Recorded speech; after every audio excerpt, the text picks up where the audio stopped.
work done in moving a charge from A to B per unit positive charge. So that will become what? That will become Q divided by 4 pi epsilon naught. We are using the same formula which we have just now derived. 1 by RB minus 1 by RA. We have actually proved this using integration earlier. Now we are just using the above formula which just now proved, which we have just now seen, to derive these things. That is what is electric potential. Now what is this? This is actually, you can say, potential difference between 2 points A and B. But according to definition, electric potential of a point is the work done in moving a charge from infinity to that particular point. So that means in this case, I can say that for in such cases, RA, that is the first point or the initial point, is actually infinity, and RB, that is the final point, is say any common point, say, given by R, right? And what are R and RAB and RA? They are the distance from the source charge.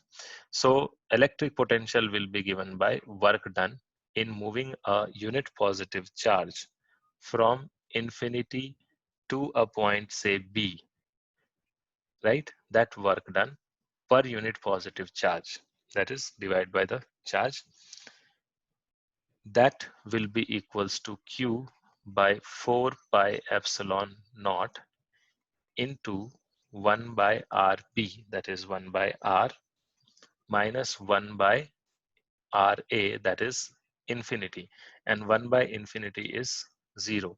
So this means that this work done in moving from infinity to B per unit charge is equals to Q by 4 pi epsilon naught R, and that is equals to the potential of that point P, or which is at a distance R from the Q. So this is the expression for potential. Okay, now important thing here is there are few things which are important here. That is, first is its unit. What will be its unit? So its unit is, the SI unit for this is actually volt, right? And what is, by definition, what are we finding here?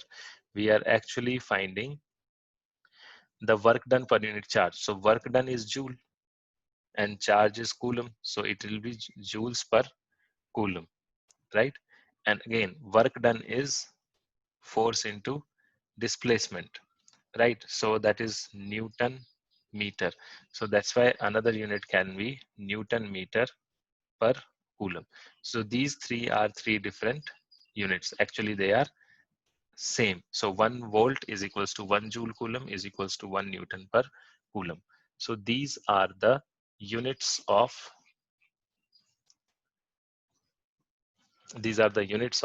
electric potential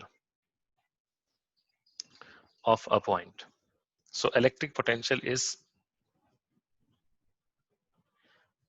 you can say, it is a property of a point in space in an electric field,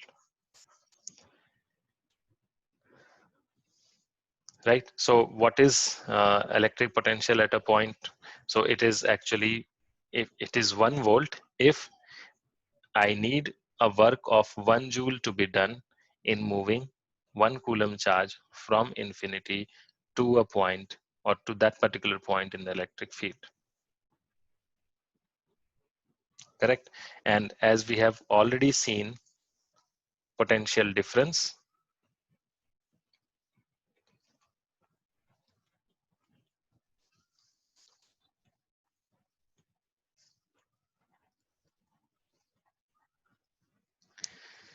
it is, electric potential difference will be given between 2 points, right? So between any 2 points, obviously they should be in the electric field, and it is defined as the work done in moving without any acceleration. There should not be any acceleration. A unit positive charge from one point to the other. That is from say A to B. If you are moving, then the work done is given by the or the work done in that particular case is also called the electric potential difference, right? And this work we are doing is against the electrostatic force, right? And it is also independent of the path followed, which we have already seen. So the work done in moving from A to B, as we have already concluded, is Q naught divided by 4 pi epsilon naught 1 by RB minus 1 by RA. This is something which we have already derived. Now, if that is the case, what can we say? That work done in moving from A to B per unit charge, that means you derive it, divided by Q naught, which is your test charge. So that is equals to Q by 4 pi epsilon naught into 1 by RB minus 1 by RA. Now, if we see this carefully, this is Q by 4 pi epsilon naught 1 by RB minus Q divided by 4 pi epsilon naught RA. And just above this, here, what have we concluded? That this is nothing but potential. This thing, Q by 4 pi epsilon naught R is potential. So that means this work done in moving a charge from A to B per unit charge is equals to, this is VB, this is VA.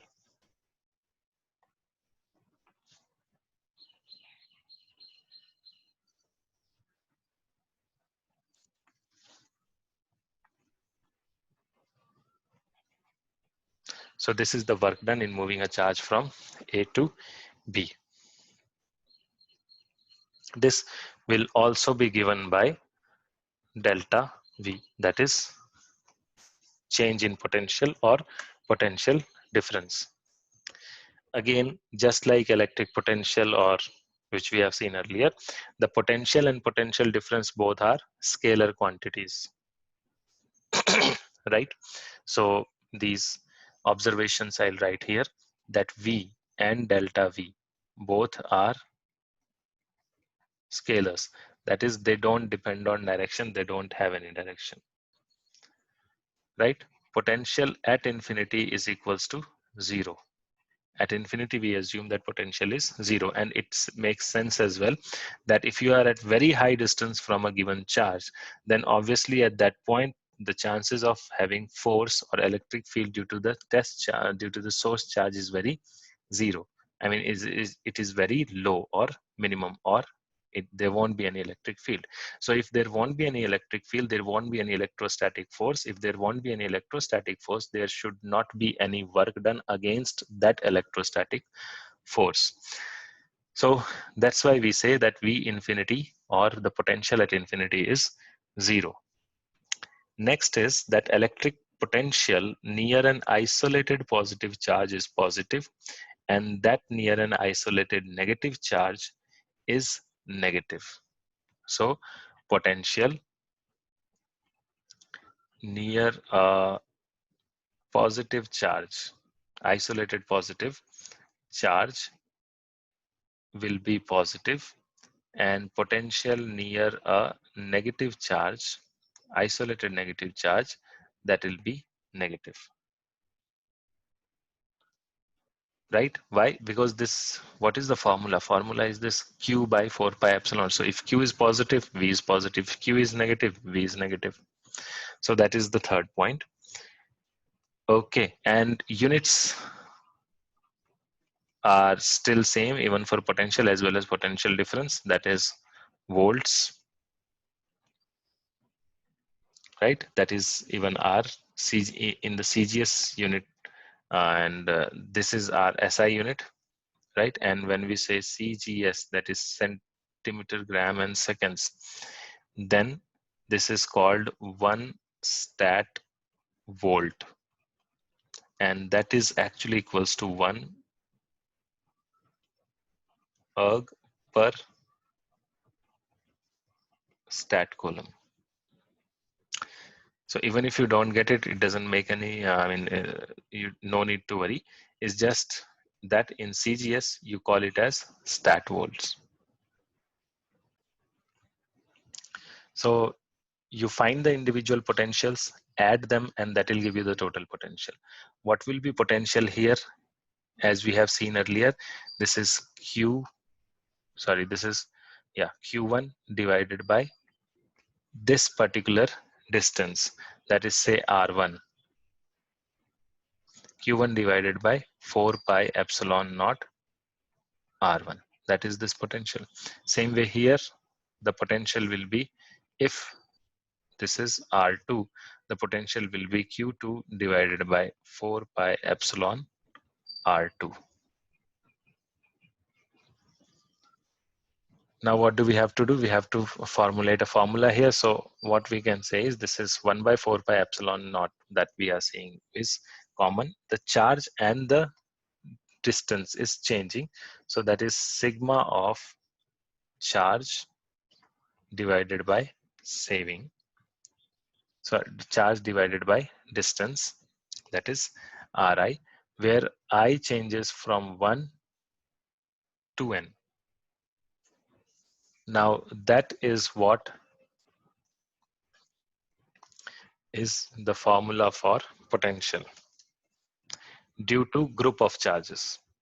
So it's not just one charge, there is a group of charges, and if they all are scattered, we are going to find the potential difference or the potential at a given point in this way. That is, find their, suppose you have to find for this point, you find for individual points, just add them.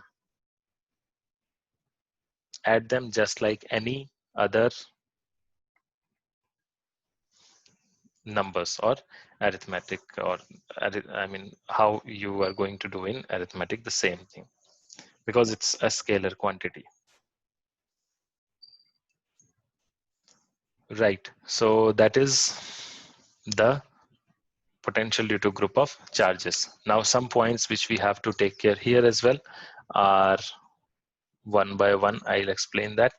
That is, electric field at a point due to charge is not affected by the presence of other charges. So the electric field or electric potential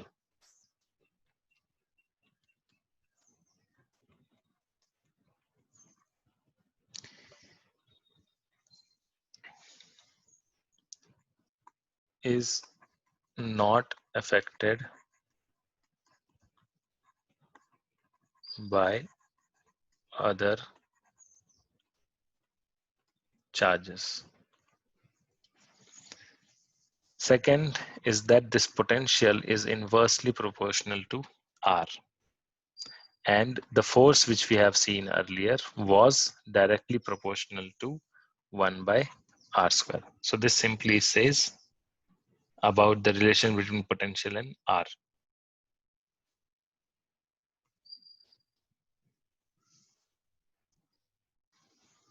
Next, V is scalar, while this force is a vector.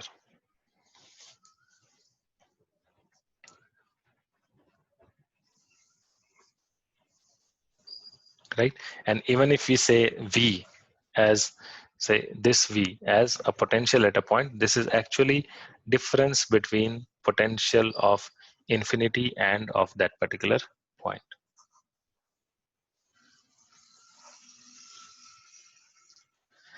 Now we will see the same thing, that is potential in case of potentials in case of dipole. So what is a dipole? Dipole is a 2-point system or 2-charge system. Suppose if this has a charge Q1, this will also have a charge Q1 but of opposite sign. Right? And that is called the pole strength, and between them the line which you see is not exactly there. This we draw for our convenience. This called length, and this is given by 2a or 2l. Now you'll ask why not a and why not l? That we'll see in a, that we'll see shortly. So this is our electric dipole, and there is a term related to dipole called P, which is actually pole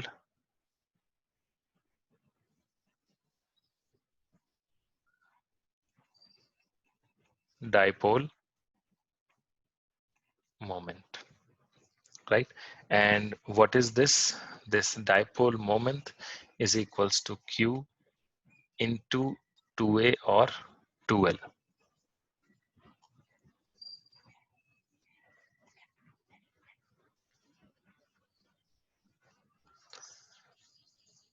Right? And this P is actually a vector, and we'll see that direction also. Actually, direction is simple. Its direction is from left, that is negative, to positive, that is right. Here, if it is negative and this is positive, then from negative to positive, that is the direction of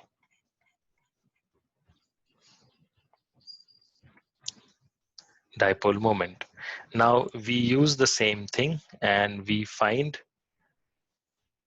electric potential due to dipoles.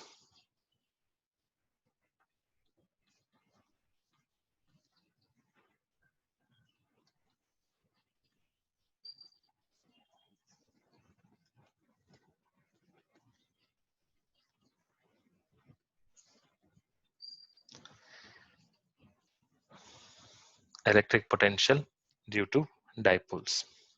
Why? Because now there are two charges. So there is a charge here and a charge here. Both are separated by a very finite distance, and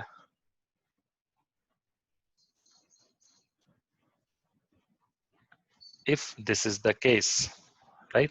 Suppose AB is our dipole, AB. A has charge minus Q, P has charge plus Q, that is our dipole strength. We know that this P, and P will be represented as this. So this P is actually the dipole moment, right? And suppose there is a point here on the mid, and that point is given by O, right? And suppose there is a point P here where you have a 1 coulomb charge. Now, what is electric field, electric potential due to dipole or anything? The work done in moving from infinity to this particular point, and that is given by KQ by R, right? Okay, so, but the thing is that R has to be taken from O. So what will we get here now? Now here we get that potential at P due to Q plus, which is at the center, that is equals to 1 by 4 pi epsilon naught Q divided by, suppose this dipole length is L, and from this dipole, this position is at distance x. So I can say of P, it will be KQ divided by x minus L,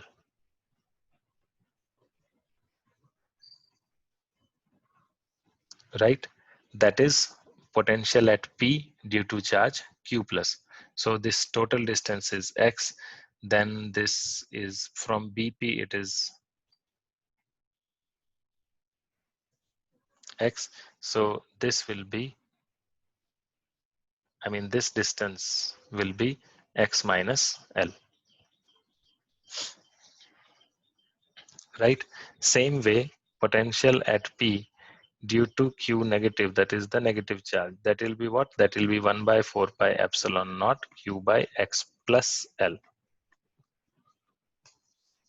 right? And what do we have to find? We have to find V, which is equals to VPQ plus, sorry, this plus is there, VPQ negative. Okay, now what will be that?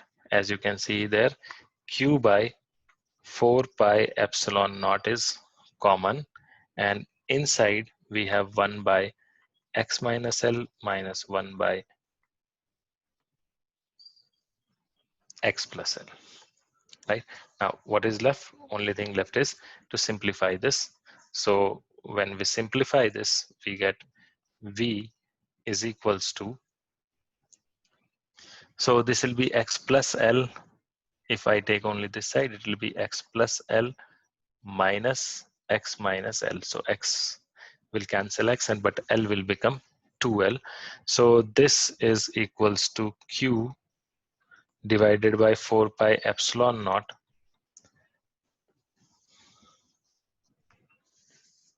and here you can say it is L. So Q into 2L divided by the product of these two, that is x minus L, or x square minus L square.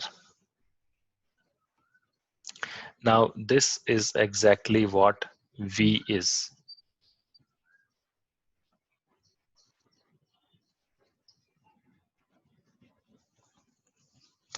In case of a dipole, when the line is on axial, or line is on the, or the point is on the axial line. So this particular point is on the axis.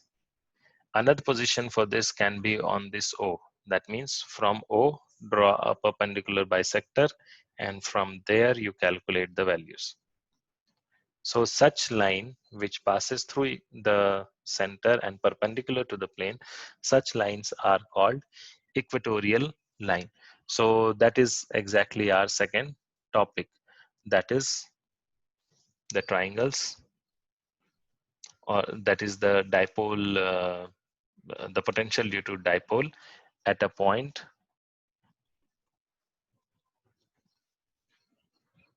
on equatorial line.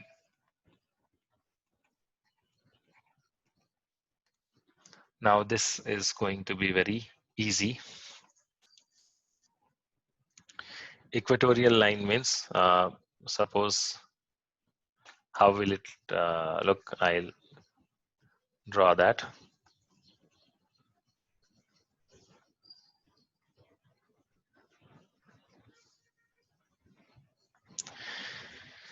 So where are charges? Charges are here. So this is our dipole. Our dipole is again AB, and the charges are minus Q at A and plus Q at B, right? And it's an equatorial line. That means on this, I am drawing this equatorial line. So equatorial line will divide this dipole into two halves. It should, right? So let this point be 0. So it is divided by 0. Sorry, not 0, O. So this O is the midpoint, and here this angle is also 90 degree. So anyways, this side and this side is equal, this side is common, and this side and this angle is 90 degrees. So even this side will be equal. So by RHS, or this triangles are congruent. So if this angle is theta, even this angle will be theta, right? Okay, now in this case, if I have to find potential over here, so their potential will be again due to VA, that is potential due to A plus potential due to B. Now what is VA? VA is KQ divided by RA, or 1 by 4 pi epsilon naught, that is K, into Q by RA. That is potential due to A, and the charge is negative, so it will be actually minus this.